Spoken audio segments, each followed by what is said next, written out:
Hello and welcome to Peace Matters, a podcast about contemporary conflicts in Europe and the world and how to solve them. Peace Matters is hosted by Ponto and the International Institute for Peace, two Vienna-based think tanks that work on the most pressing global challenges with policymakers, military analysts, diplomats and other stakeholders. In this episode, we are discussing the results of the presidential and parliamentary elections in Turkey and the implications for Turkey's domestic and foreign policy. We will look in detail into the preliminary results, election campaigns, the issue of media freedom, the complex challenges for the new government, including the aftermath of the horrible earthquake that occurred in February, as well as Turkey's role in the armed conflicts in neighboring Syria and Ukraine. I'm joined by two excellent experts, Renan Akyavas, ex-program coordinator at the International Press Institute, which is based in Vienna. She previously worked as editor-in-chief at the Central European University's Human Rights Journal and as a research assistant. We are also happy to have Gabriel Hartmann with us, a freelance journalist who worked as editor at the Austrian newspaper Zak Zak Türkiye program. He studied Oriental and Arabic Studies at the Institute for Oriental Studies in Vienna and is currently completing a master's in Arab World Studies. Tune in, and I hope you find the discussion useful. Perfect. Thank you so much for being with us today. It's really a pleasure to have you, and I look forward to the discussion. So maybe, Renan, maybe you can start with you. In this election, I mean, the results just trickled in, it's really fresh, and it's quite a turmoil at the moment, but what we can notice already is that the votes from the youth were really important this time. There were about 5 million first-time voters, apparently, during these elections, the parliamentary elections and the presidential elections. Why did youth play such an important role in this election? Well, I think the young people who voted for the first time in their life haven't seen any other government than the AKP in their own lives. So, and even for some of them, AKP government is older than them. So I think that's why just borning into this government, raising with that, shows that they didn't have any other leader in front of them as an example, but also things get worse. Freedoms get limited, restricted, the economy is getting worse and worse, the education system is getting worse. So I guess first of all, they really wanted to have some change. So this was very, very important. But also, on the other hand, maybe most of these young people's or young voters' families are AKP supporters or somehow conservative. And even thinking about it, they maybe were raised up in a household which always criticized CHP, the main opposition party. So anything any support towards them might be something that they wouldn't even consider about. And finally, I think as a third option, when they see Muharrem İnce and Sinan Oğan, who are both quite nationalistic approach candidates, let's put it this way, are actually a third way for them. And they really, I think, triggered the youth in a sense with some topical issues where like both candidates, targeted. And we see that actually, their votes have changed quite a lot. So they didn't want to status quo, but also they didn't want the main opposition alliance because it also symbolizes a status quo in the opposition. So they did want a third option. And I think that's why. Perfect. You already mentioned Muharrem İnce. Gabriel, I think last Thursday, İnce announced his withdrawal. Did this create an additional momentum for the candidates who ultimately... At first, some analysts speculated about this potential momentum, but in the end, I think it didn't materialize. He secured about 0.5%. The surprise candidate, the third surprise candidate was Sinan Oğan, who secured about 5% of the general result. Yeah, so I mean, it's a big mystery why Muharrem İnce dropped out this late in the race. There were some rumors about him being blackmailed by the opposition. There were rumors about sex tapes and even receipts, which apparently proved that he received money from AKP. But that's all speculation. We know nothing for sure. It's just unclear why he dropped out this late. All the diaspora voters had him on the ballot, and he was even on the ballot yesterday on Sunday. So no, I don't think it created a momentum. If so, then for the ruling parties, not for the opposition. Mm-hmm. Perfect. Yeah. Renan, coming back to you, just in general, what do you think were the main issues and motives of voters during this election? Oh, well, if you would have asked me this question until yesterday, I would say economy and the February 6th earthquake and afterwards, and how the institutions, like state institutions, have been completely, emptied, and how all functions of a state basically crashed down. But now I'm gonna say apparently the nationalistic discourse have been at the center of this campaign, because we see that no matter what, there's still this support for Erdogan, and what Erdogan have been doing in the last, I don't know how many years, but also in the last couple of months in this campaign period, that increased the attacks against, Kurdish people, Kurdish voters, increased the attacks against the secular community, secular voters, and also continued to, polarize the society. Mm-hmm. So apparently all of this discourse have been successful for his voters, and even consolidated the support under his arms. So unfortunately, the economy is not maybe at the inflation rates are unimaginable. So apparently voters have still trusted in Erdogan. Despite everything, he would be the one to save us. Perfect, yeah, I understand.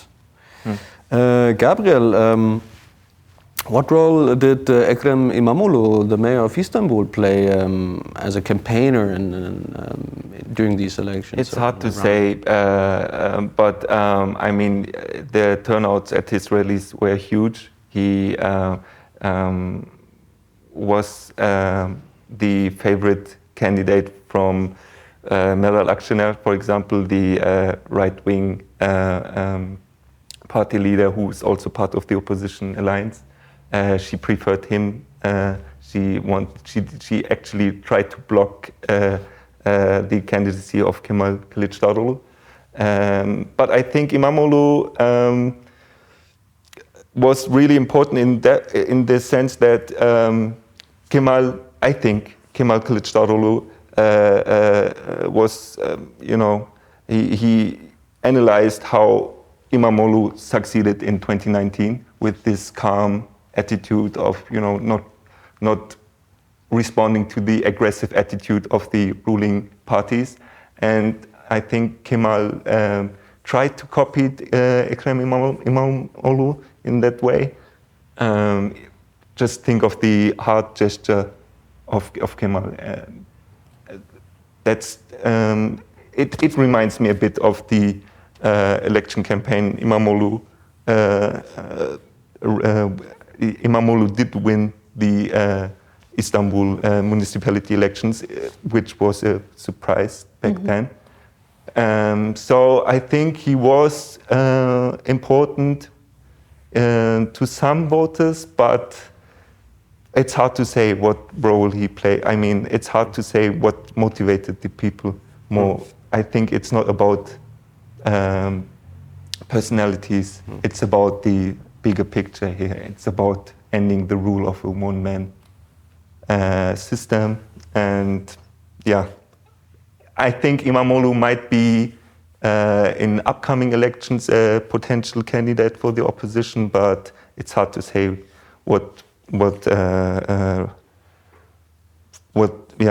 it's hard to say what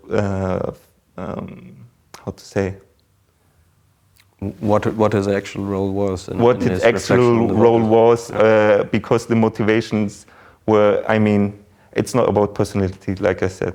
Understood. Yeah, but may I add something there? Yeah. Because also it's, we need to kind of say or define that there's a difference between monitoring elections in Istanbul, which is a huge city with almost more than 16 million people, yes, officially, but something else to monitor the elections in the country. Mm. So, and even though I think one of the main things the opposition voters or supporters have been shocked yesterday was that CHP is the first and most established political party in Turkey's modern history. And I think everybody counted on their organizational structure, that they were well organized, you know, they were going to monitor, and which I believe they did.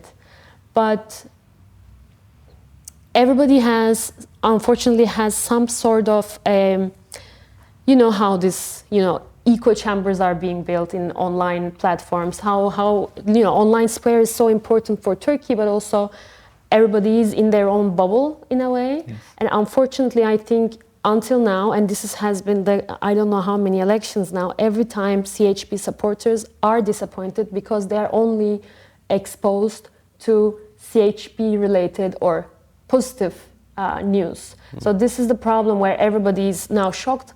How come, you know, this election could be lost? But we need to, I think, just accept the fact that there's a reality that in Turkey there is a half of the voters are still supporting Erdogan. We need to make our peace with it and strategize accordingly. Yeah, of course. Yeah. Coming back to the actual main candidate of the CHP, Kılıçdaroğlu, he had only very few minutes on the national TV, TRT. So can you maybe enlighten us a bit? What role did the media landscape, the skewed media landscape, play in this run-up to the election? And what will Kılıçdaroğlu have more TV presence in the runoff in the coming 2 weeks now? Well, that's also, I think, media is so important in this whole period. Not only in the electoral period, but in the last 20 years also we saw day by day, you know, gradually AKP took over the control of the media landscape in Turkey. Although like all of these press freedom organizations like International Press Institute, we have tried to underline the fact that the importance of free media for voters, for citizens to have free access to free, you know, objective information also, and also have, you know, form their own decisions in this sense, more objectively. But the problem is TRT, which is a state-run TV station, unfortunately hasn't been giving any space to the opposition candidates, parties.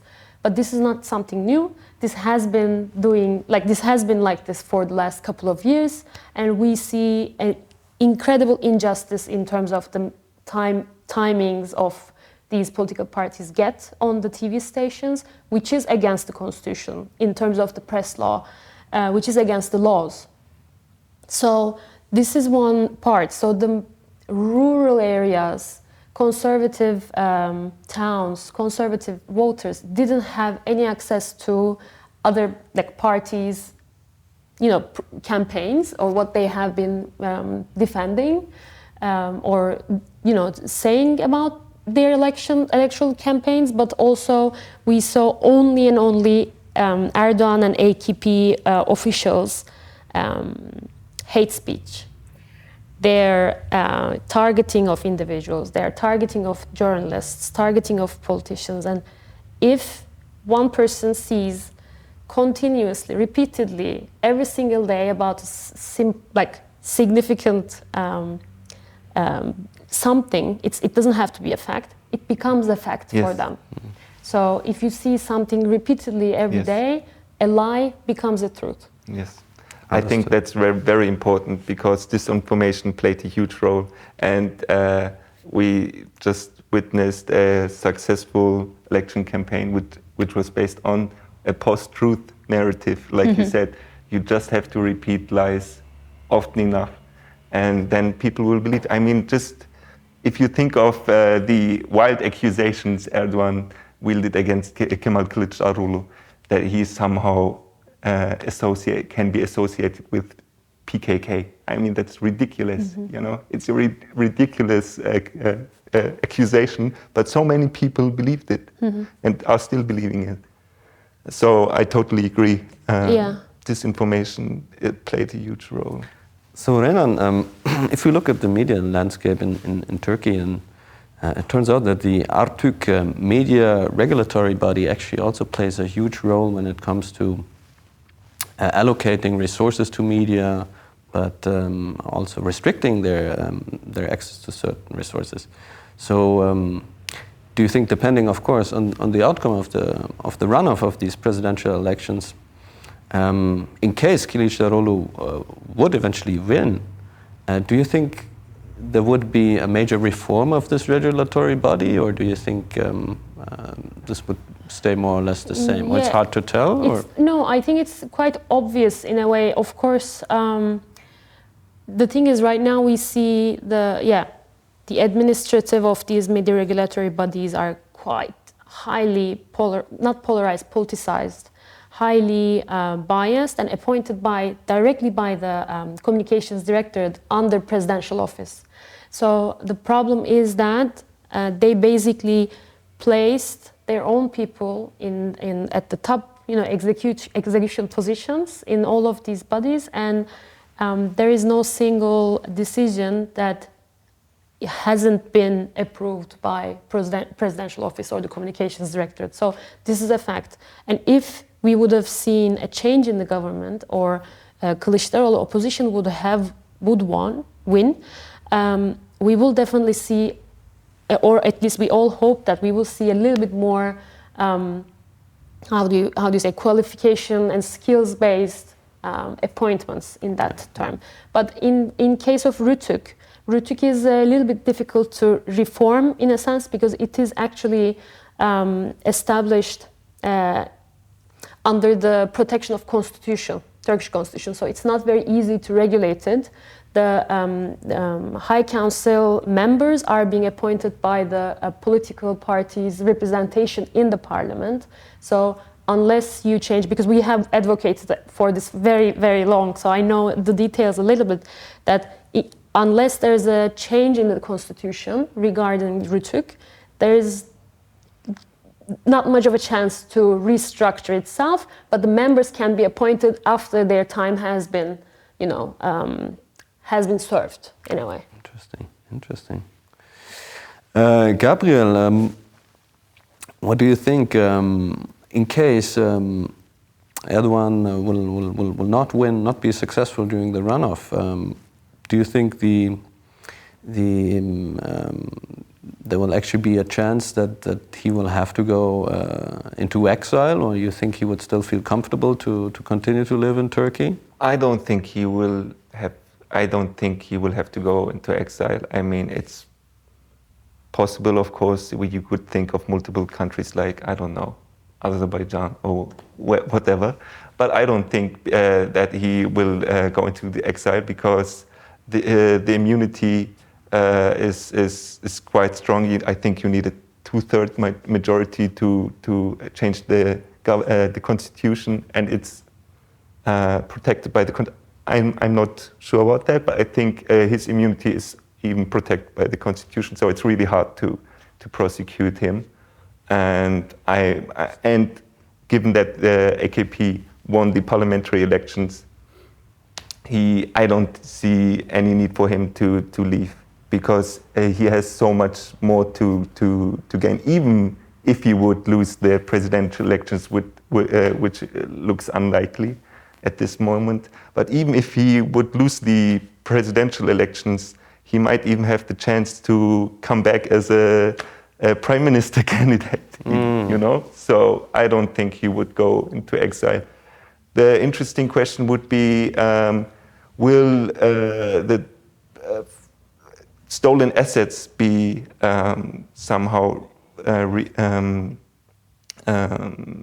restored or brought back? Yeah, that's the interesting question. That's also the campaign, was a part of the opposition's campaign, that all of the stolen assets would have been requested back to Turkey. So, but also I think we also need to realize, I think Erdogan is quite old and he has health issues. Yes. And these are getting more and more visible on TV.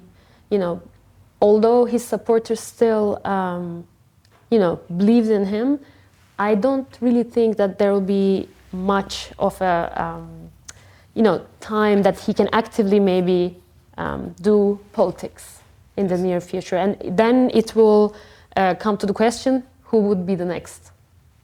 Okay, interesting. Then, of course, we have seen this horrible earthquake in Turkey in February, and the implications and consequences are still significant. Yes. How do you think will a new government address these issues and finance reconstruction? I mean, first of all, I would like to point to the huge health catastrophe that engulfed there. We had so much asbestos and other toxic dust circulating in the environment. And I think the harsh laws regarding the disposal of asbestos were suspended even at the, shortly after the catastrophe. So that's a huge issue in itself, because you have so much toxic waste. And then obviously there's the problem of housing, which one has to say Erdogan was quite good in, you know, the construction sector is his domain. He won't, I mean, for me the most pressing issue is we saw obvious corruption. Because when you look at the photos of the provinces, some of the houses collapsed, others did not. So, I mean, it's obvious that there was some corruption regarding safety regulations and all that. But yeah, I think for the coming years it will remain a humanitarian issue, and Turkey won't be able to deal with it by itself. So the European Union, the United Nations will have to get involved more, even more. And yeah. May I add just one thing? I think yesterday is one of the shocking results. Yeah, was that we still, and despite all this, humanitarian disaster, that these people didn't get help and still don't get effective help after 2 months, 3 months of the earthquakes. They still, like the majority was in favor of Erdogan in those cities, affected cities of the earthquake. So this is something I think everybody is still quite shocked. And I believe in general, these elections will have to be studied academically very well in terms of like sociological aspects and psychologically also. What is because we cannot grasp the reality why this is happening, because everybody thinks like, okay, my home destroyed and I would definitely vote against the current government because this is because of this. But they continued apparently supporting at least the majority in those cities. So this is something very, very interesting that nobody can really give some like meaning behind it. We are not sure why. Maybe it's still too early to tell, but yeah, and unfortunately the earthquake did not only take place in Turkey, but also in Syria. That's a topic that I wanted to connect a little bit here, because I would be curious to know, Renan, If Kılıçdaroğlu becomes a new president, do you think there will be a major foreign policy shift towards Syria, or will things remain as they are in the moment?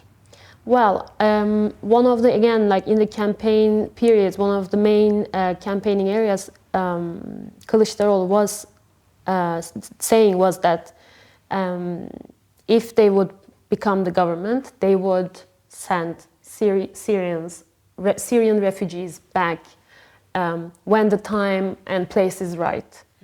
So hopefully without any human violations occurring. But there is also the reality again that we have quite a lot of Syrian refugees or now have become Turkish citizens, and they have the right to stay and reside in Turkey. So these people cannot go back, and this is not something they can do, no matter what. But also, I think he was trying to show to this nationalist wing of the voters that trying to appeal their votes, at least, saying like, okay, the refugee issue is an issue, and I think we all accept that this is something needs to be regulated, but trying to appeal their votes, saying like, okay, we would send them back if. So I think current like AKP government is still trying to keep the like refugees in Turkey, because also we have a lot of EU funding coming through this channel. So maybe we would see some positive change or maybe some regulation in terms of Syrian refugees or in general Afghan refugees too, or Iranian refugees, but can't say much because it's difficult to tell. True. I remember that Kılıçdaroğlu hinted at ending the EU migration deal as well. But Gabriel, maybe you can also elaborate a bit on this. Do you think there will be some sort of, or there could be some rapprochement between Kılıçdaroğlu and the government in Damascus? Yeah, I mean, I'm certain that because that would be the first step. You can't send Syrian refugees back to a government that you don't have normal relations with.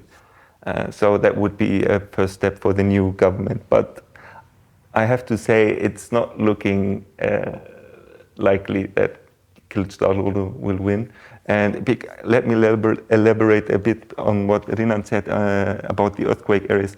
I can only speculate, but a lot of people were displaced and were maybe not able to vote in their municipality or where they were registered. So maybe that was a factor that played into the hands of the government, but that's pure speculation. Because, like Renan said, it was a surprise to see Erdogan win most of the 10 provinces that were affected by I think except Diyarbakir, he won mostly. Yeah, Diyarbakir was a huge support for Kılıçdaroğlu with 72% in the presidential and Hatay, which is the biggest devastation happened there. But the rest of the affected cities are also historically AKP supporters. Yes. So this is also something, but people were, at least the analysts, were thinking that at least things would have changed in those cities, but we see it hadn't. So I think the question is how did they manage to maintain their votes there? Yeah. So I think this is the main question. Yes, I agree.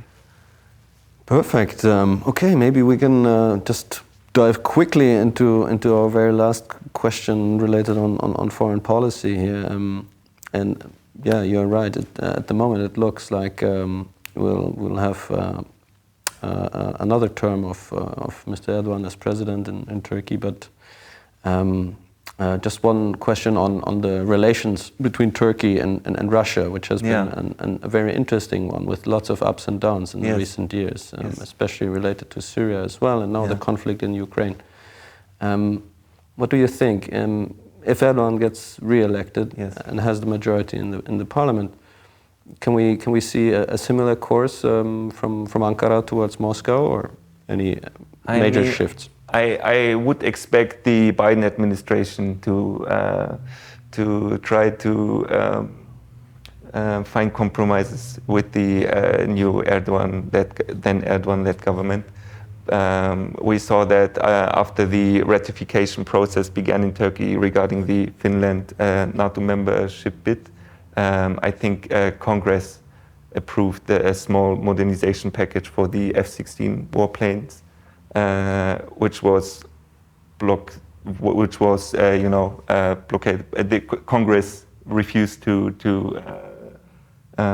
approve it. So I think the US might try to find a common ground with Erdogan pretty soon. I think they somehow had to expect an Erdogan win. And so for example, I don't think that Turkey will continue to block the membership of Sweden for NATO. And regarding Russia, I mean, Turkey is profiting from the situation. They get cheap natural gas. Erdogan could,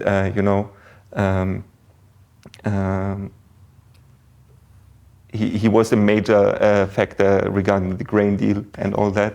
So I don't expect the relations to Russia to change that much, but I hope that the relations with the US and the EU will get better, hopefully. That's definitely on our wish list and remains to be seen. Renan, Gabriel, thank you very much for this insightful discussion. Thank you. And I wish you all the best. Thank you for tuning in and your interest in Ponto and also the International Institute for Peace. Don't forget to subscribe, and you can find us on Twitter, LinkedIn, Facebook, and Instagram.